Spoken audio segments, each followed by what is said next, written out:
Hello and welcome to this evening's program. I am Denise Lawrence and I have been a student and teacher with the Brahma Kumaris World Spiritual University for more than 45 years. So I had a good opportunity to learn many deep and important aspects about spirituality and bringing spiritual principles into regular everyday life. Today I'm going to be talking about love and detachment. Detachment as an act of love. This might seem contradictory because many people feel that love is everything to do with attachment and involvement. But then comes the other side where there's disappointment, disillusionment, and all of that. So sometimes people have rather an ambivalent relationship with both love and detachment. But in spirituality, we look at it a little differently. Love is a quality of the soul, one of the essential, original qualities of the soul. And it is expressed by doing actions and giving feelings and vibrations that are beneficial and sustaining to those that you direct your love to. Usually in the world we live in, we think of love as something that we receive and a feeling that we get from someone, from what they do, and how they treat us, and so on. And that is definitely there. So in spirituality, we talk about the karma or the interaction between individuals. And we think of individuals as fundamentally spiritual beings, beings of light or souls, who interact with each other through the medium of the physical body and in different circumstances. So an act of love would be an act which is beneficial to someone. But sometimes there are situations, not just sometimes, quite a lot of the time, there are situations where someone desires something and they say to you, well, if you love me, then you will do this and you will do that and you will not do this and you will not do that. But it happens quite often that a person's desire for love is a form of dependency, and in many ways it is an energy that likes to entrap the other person, and we need to understand about these things. So you have inside your being, inside your soul, conscience. And conscience is usually thought of as something that you use to decide whether you're doing a right action or a wrong action. And if you do a wrong action, then your conscience will bite you, and the memory of that wrong action will sit on your conscience, and you will feel bad about yourself. You may feel a guilty conscience. We use this expression. But conscience has another function, and it also can let you know if what someone wants from you is correct, reasonable, appropriate, karmically accurate. Your conscience can also tell you that whether a person's moral reasoning is accurate or not. For example, if they say to you, if you love me, then you will do this, this, this. But maybe that would not be an act of love. So your conscience will tell you, no, this is not what I need to be doing for this person, but the person will get angry. And this anger, this emotion that a person feels when you don't do what they want is directed at you to try to make you do what they want and fulfill their desire in the name of love. But this is where we need powers, and when we practice spirituality and we study about these things, we also gradually develop what we call spiritual powers. And one of the very helpful spiritual powers is called the power of discernment, or the power to discriminate or discern exactly what's behind what a person is saying. And if they say, if you love me, you will do this and this and fulfill my desire, your conscience will let you know that there's something wrong with that statement, something wrong with the moral logic in there, and you will discern that what's really going on is they want to promote an enmeshment, an entrapment, and get you caught up in doing what they want, and then you lose your freedom. And that becomes not a very good relationship. It can be a dysfunctional relationship or a toxic relationship. And so spirituality will say, at such a moment, you need to step back and take a look at the situation with a wider perspective and say no. You may say no directly, and that may create a very strong reaction, or you may say no in a more indirect way. But whatever is the way that you do it, you need to set limits and boundaries. And these limits and boundaries are very important in order to maintain good quality relationships. According to spiritual philosophy, or the spiritual knowledge, the spiritual wisdom, relationship is something that must be conducted correctly, and the give and take has to be equal. When the balance of give and take becomes unequal, then the relationship becomes incorrect, and it creates karmic bondage, karmic obligation. And whenever there is a situation like that, and the relationship has gone out of balance, then there is suffering.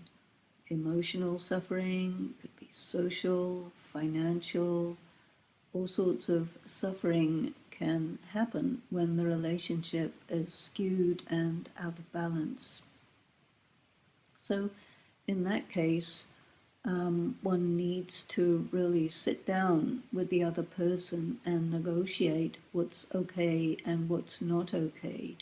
And this is really a lot of work. And it's a very delicate matter, because very often it will provoke quite strong emotions, and you may have to go through a crisis in the relationship. So in that case, you have to decide, is this relationship so important to you that you really want to invest the time, the energy, and the work to work out the contract, you can say the social contract of the relationship? And this has to do with your personal spiritual criteria of what is important to you. So you have a relationship with another person because you wish to enjoy a life of interaction, close interaction with people.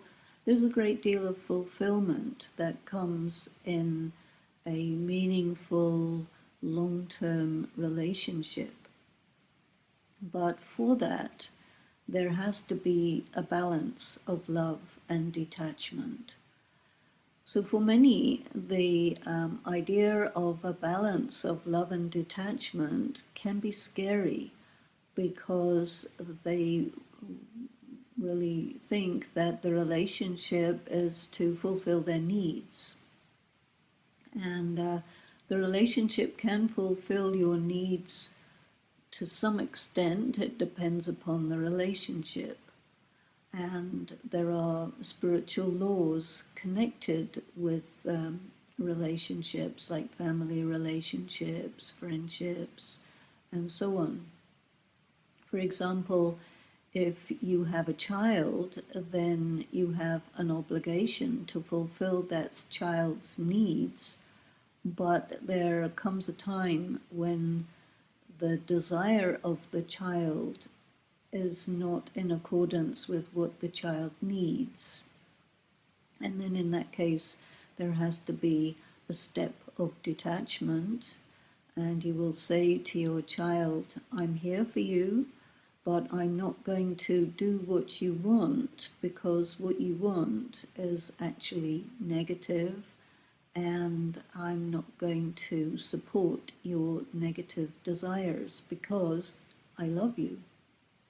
This is a very good indicator where an act of detachment is felt by the other one to be a lack of love, and it may provoke a strong reaction, maybe in some cases a temper tantrum, but you have to hold your ground and not get swayed by the emotional manipulation that the other person wishes to apply on you.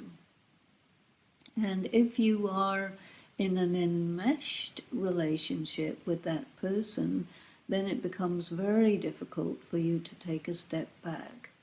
And enmeshment is another word for attachment. So when you are enmeshed with another person, you are emotionally dependent on that other person, you are using that other person to fulfill your emotional needs in an inappropriate way, then it starts to cause you to do inaccurate karma or negative karma. And whenever there is negative karma going on in a relationship, the result of that is suffering. And so you get many situations where people are in very strong relationships of love-hate. You can't be with that person, you can't be without that person. You want that person to interact with you in a certain way, but they cannot do that because they feel that you are maybe desiring to pull their energy, you are being a predator in terms of their energy, you are limiting them in an inappropriate way, and they will say, I cannot continue with this relationship because the way in which the relationship is being conducted has become toxic. There are relationships of love and detachment with friends. And the relationship of a friend is different, or the relationship of a sibling is different. These are quite equitable relationships. And in terms of spiritual law, what you are obliged to provide in terms of your love in a relationship with a friend or a sibling is love and regard. but you do not have to do more than that. In spirituality, we talk about the relationship of spiritual brotherhood. In terms of thinking of the self as a soul, all souls are called brothers. Brothers means beings who are genderless, who are without any body color because the color is on the body, without culture, without religion, as like pure spiritual being of light, whose fundamental characteristics are purity, peace, power, love, bliss. And when you enter into an equal relationship with another human brother, another spiritual being, then the foundation contract is love and regard. And in fact, the more you develop yourself spiritually, the more you like the idea of making your relationships with people fundamentally like this, where there is no bondage, where there is no attachment. It is very pure love, and you enter into a deep relationship with a person in such a way that you do not use them, you do not let them use you. You come together because you have a common purpose, or you feel many different kinds of affinities. And the relationship progresses according to many different situations and criteria. But it's very important for a human being to have at least a few people in their life who is a significant person. Sometimes people use the expression soulmate for each other. A soulmate is somebody that you feel you know them. Maybe you feel you've had many lives together, so you know them just intuitively, you recognize them. And there are many karmic strands between you, but these are not karmic bondages, but what we use the expression relationships of harmony, karma samband, as opposed to a relationship of bondage where it involves settlement of karmic debt.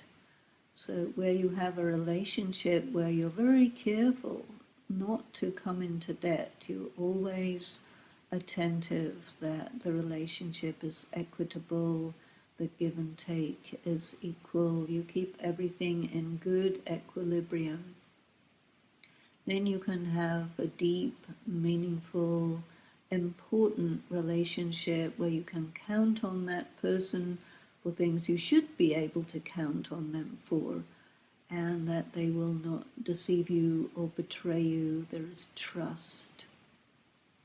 You honor each other's freedom. You honor maybe differences of opinion, because not everybody needs to agree on everything in order to have a very deep and meaningful relationship. Of course, there are very few people like this in your life, and it takes a lot of time to build such a relationship.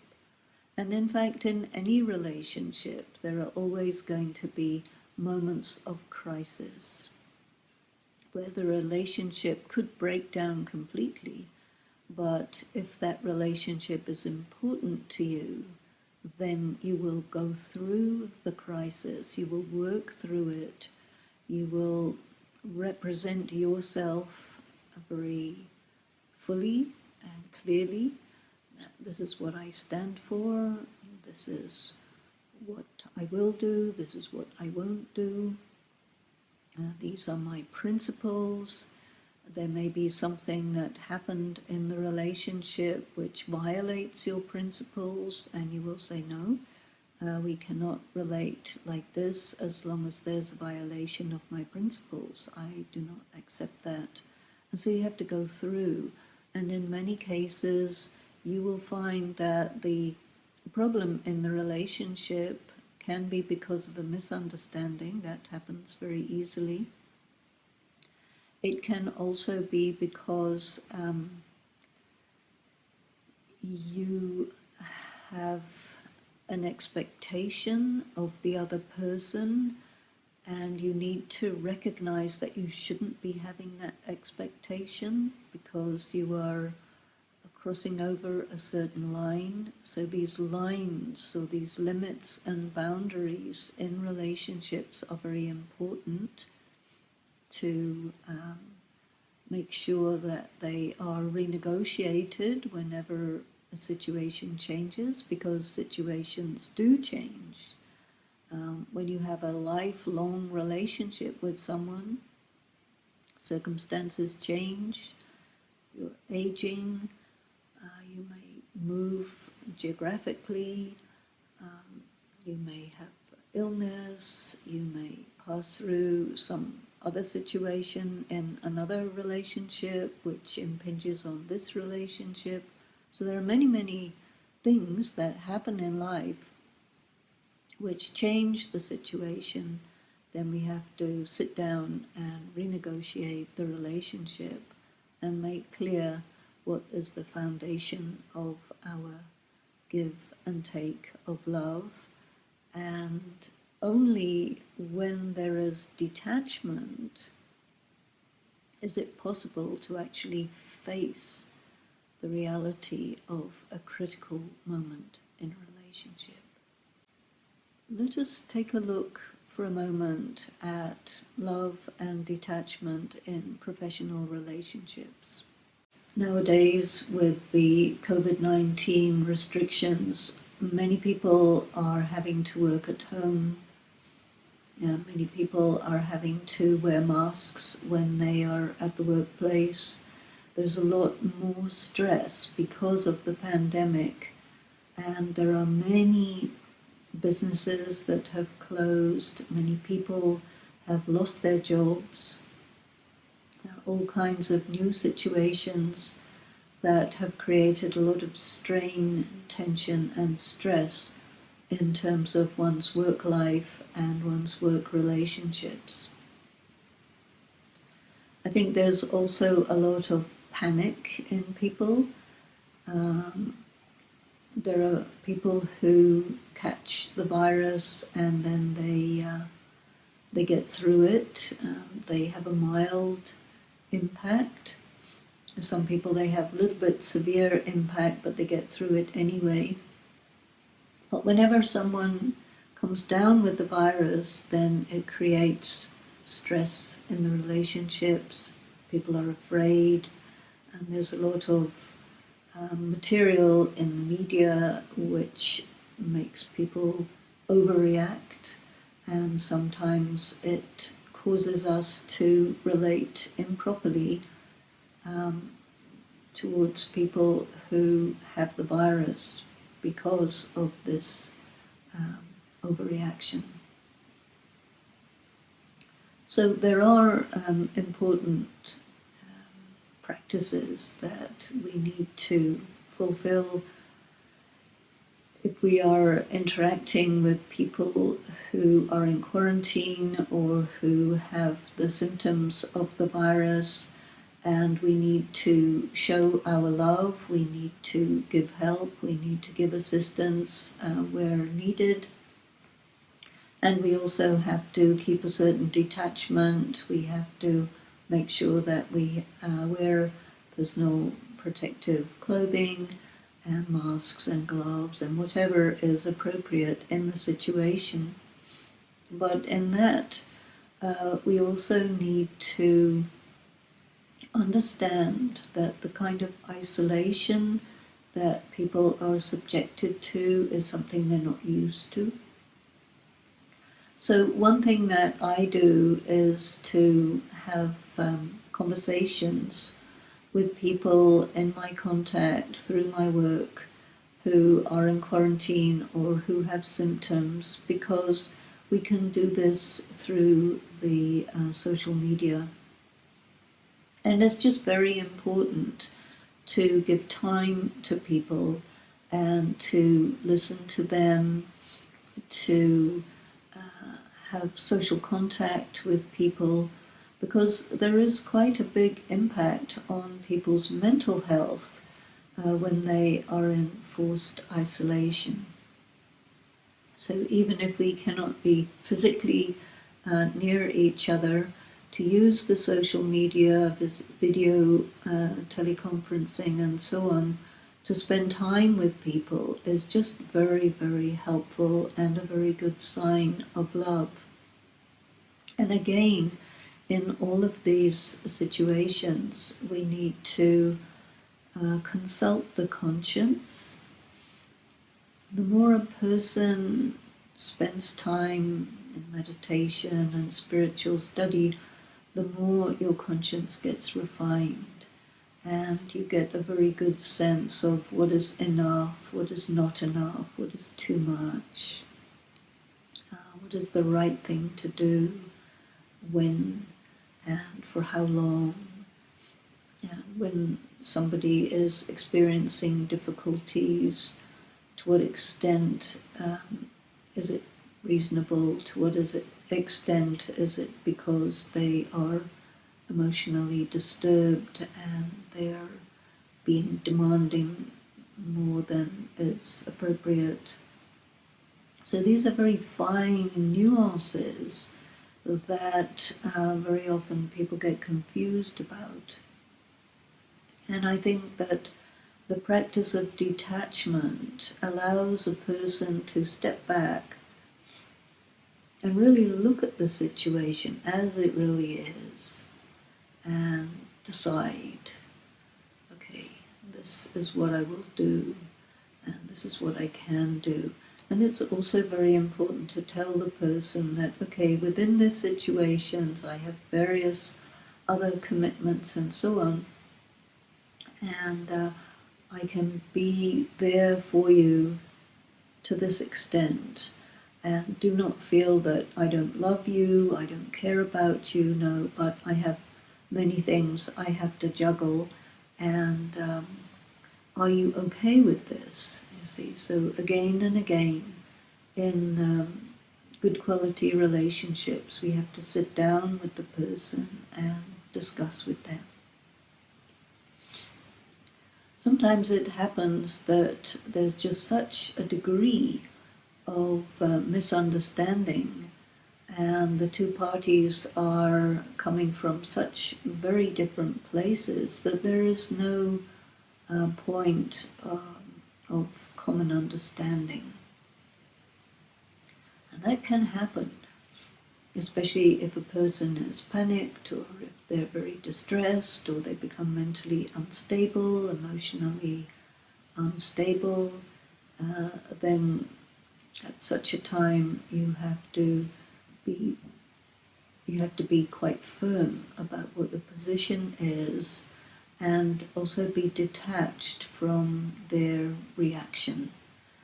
If you know, by consulting your conscience, by going deep inside, if you know that what you're doing is a right action, even if another person doesn't like it, but it is a right action, then you have to do it and be detached from the reaction of others.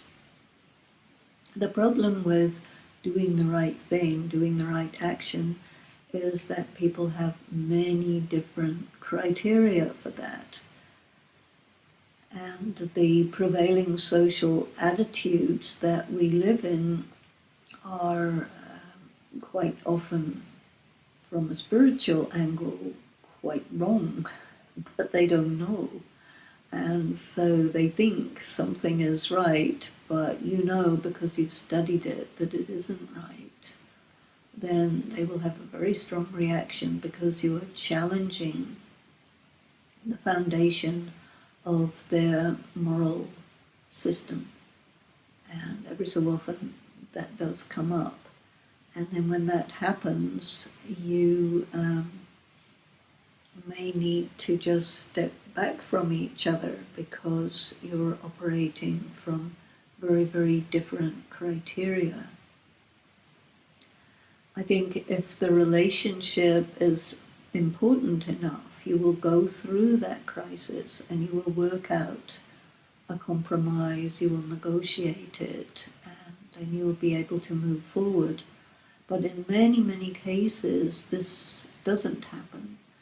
And this is because people's moral principles are based on erroneous criteria. The if-then is out of order. And so then it becomes a matter of deep study of moral philosophy. And most people are not able to do that, not willing to do that, not interested in doing that.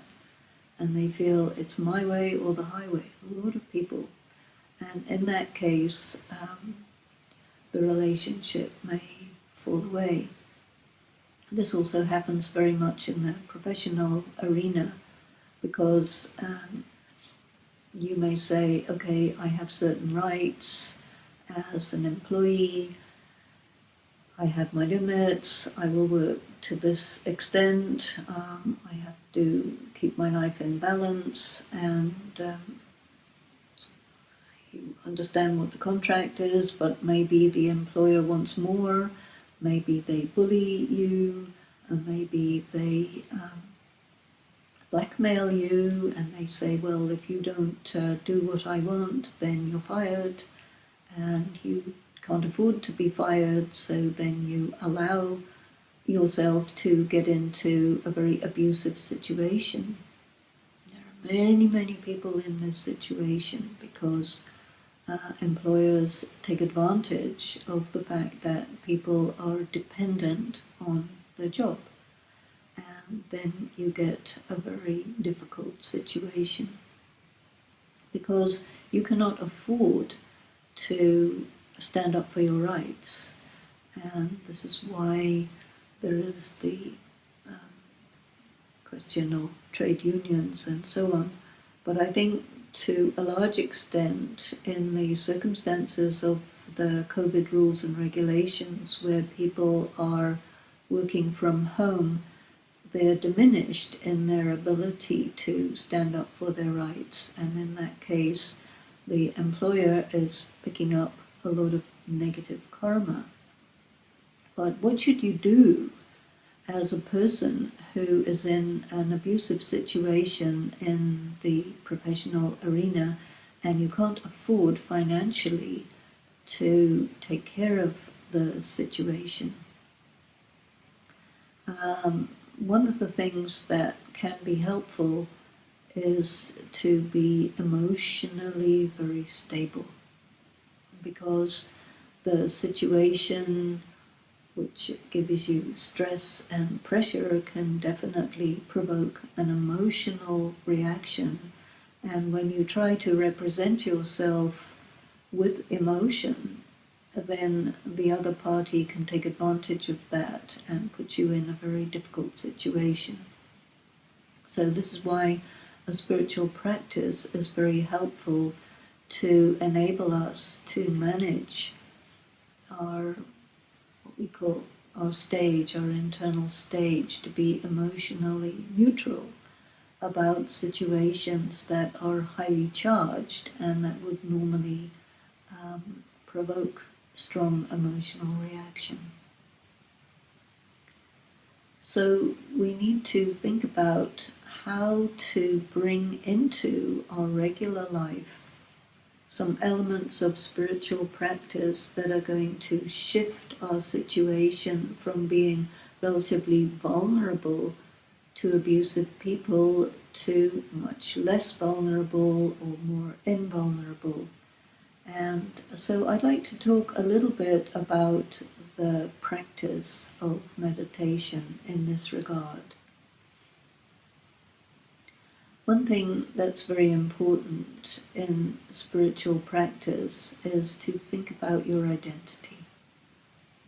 And we call this the development of soul consciousness or spiritual consciousness. In terms of the world, people believe that they need to develop loving relationships, and then they call themselves, I am this one's wife, this one's husband, this one's sister, this one's brother, this one's friend, therefore they have to do this and they have to do that. And it creates an emotional dependence on the basis of your sense of identity. But in spiritual practice, there is this thought that I am me. I don't belong to anyone. No one belongs to me. So I don't use these therefore, therefore, therefore anymore. So I'm me. My identity is that I am a non-dependent person on people, places, and things. That's easier said than done, but it is the foundation of a spiritual practice. We are there in interaction with people. We are there in many situations where there are expectations, agreements, and so on. Sometimes we make agreements that are not good agreements, and then we have to sort those out. But going deep inside the self and affirming to the self that I am me, and I am not dependent on any people, any places, or any things for my sense of identity.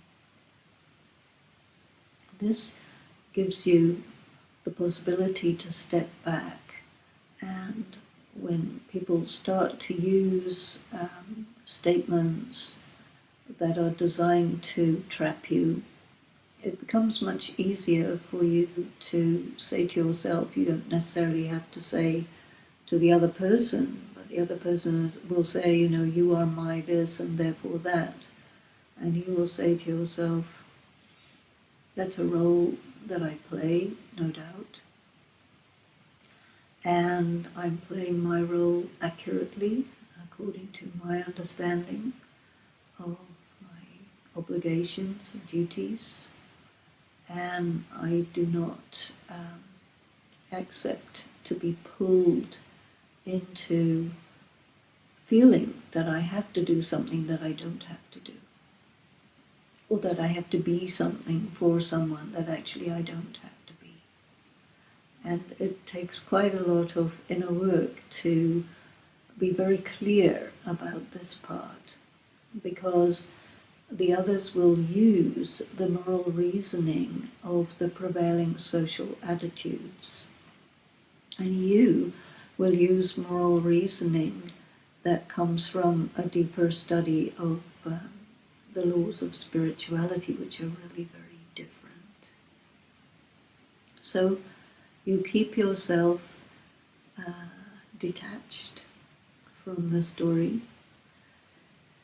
which means that all of the ploys that people may use to try to get you to feel bad about yourself don't actually work, and that they are not able to manipulate you into doing something that is actually against your principles, and you won't do it. And if they get upset about it, it doesn't trouble you, because you know deep down that they are trying to do something which they should not be trying to do, and that you do not buy into that game. You do not allow yourself to be manipulated. And it may cost you, they may do a few things to punish you, to deprive you of one thing or another.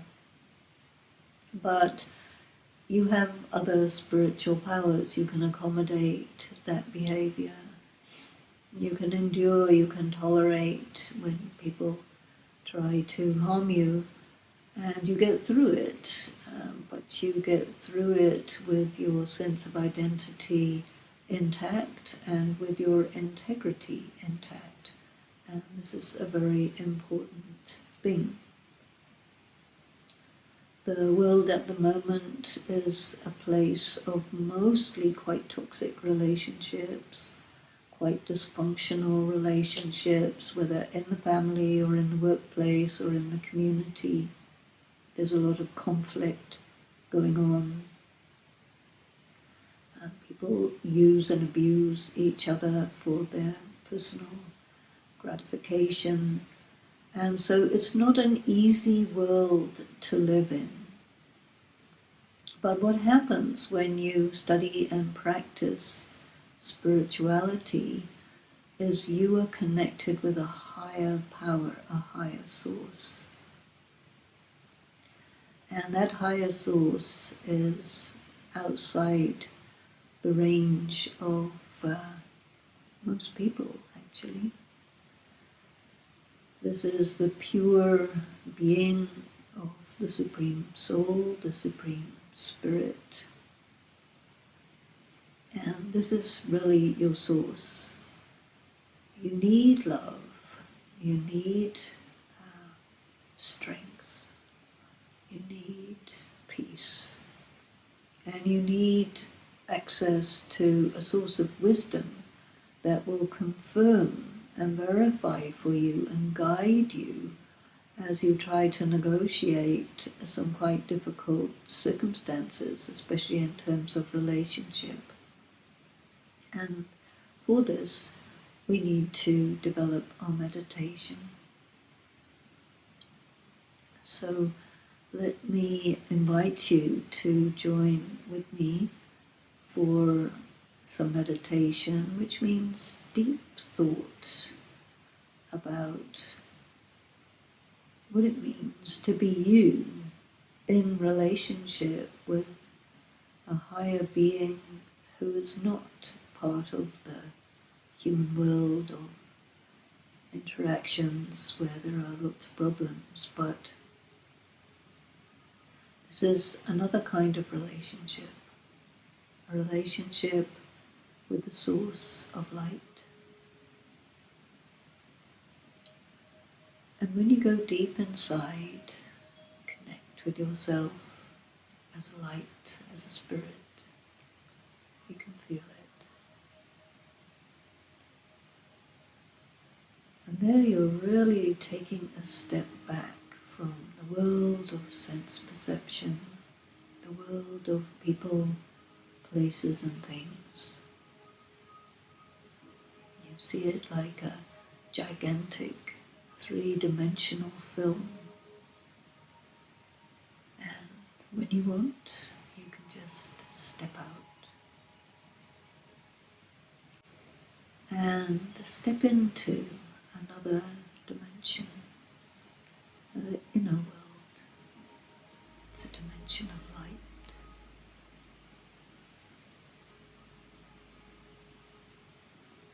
Feel yourself to be a being of light.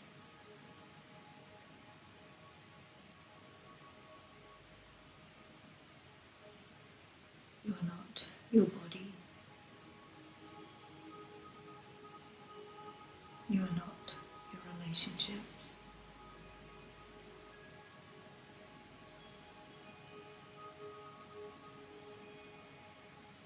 No one really has any power over you.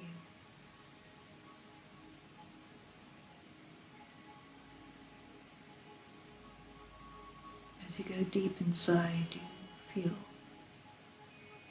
your own peace.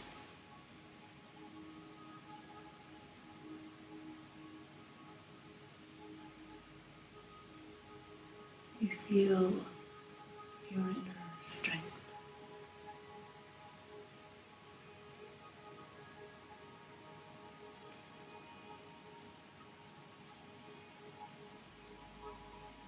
You turn your attention to the supreme light,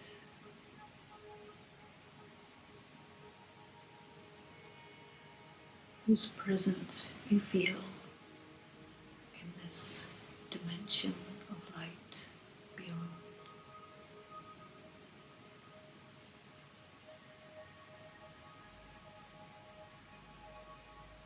It becomes very real, more stable, and more solid than the happenings in the world of people, places and things. The movie.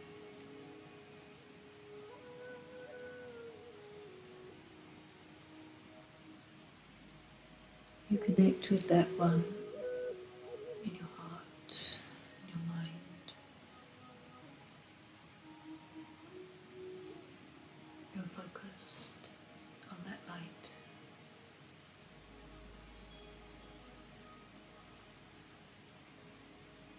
You make contact.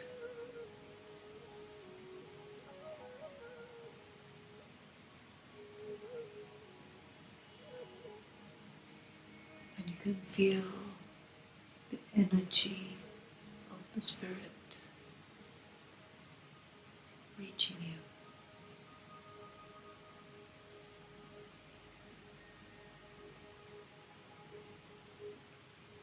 Vibrations of peace and purity soothe your being.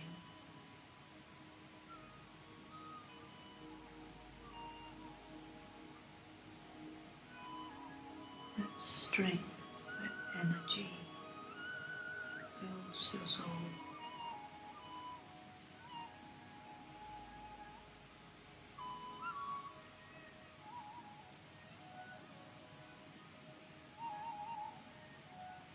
You become deeply quiet.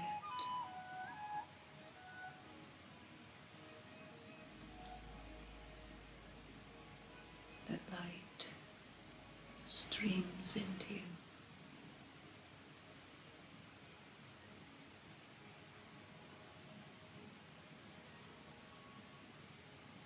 And it spreads through you and beyond you.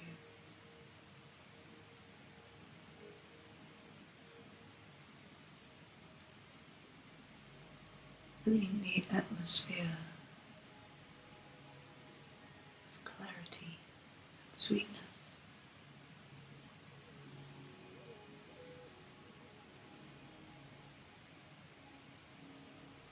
Chaotic vibrations become calm and focused.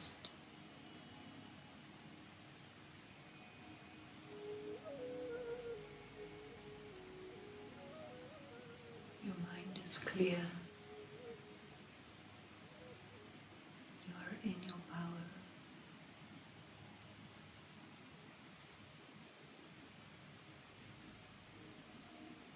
And you step into situations with clarity and confidence.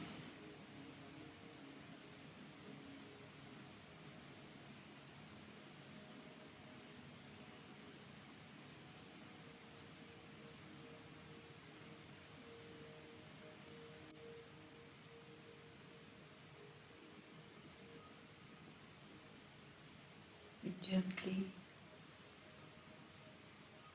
let yourself step back in to the world of people, places and things. But at the same time, you have your connection to the one beyond. You step into situations in the sense of who you really are.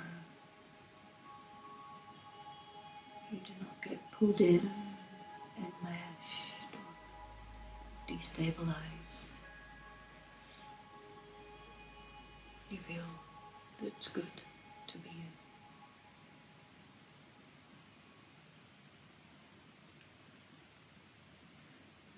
So this is a few thoughts about practicing this balance, this equilibrium of detachment and love. There are many ways in which you can apply this. So you can try this out in your family, with your friendships, at work. Experiment with these ideas and find your own place with them. And as you move forward with this, you become more expert in maintaining the balance and applying the balance in different situations.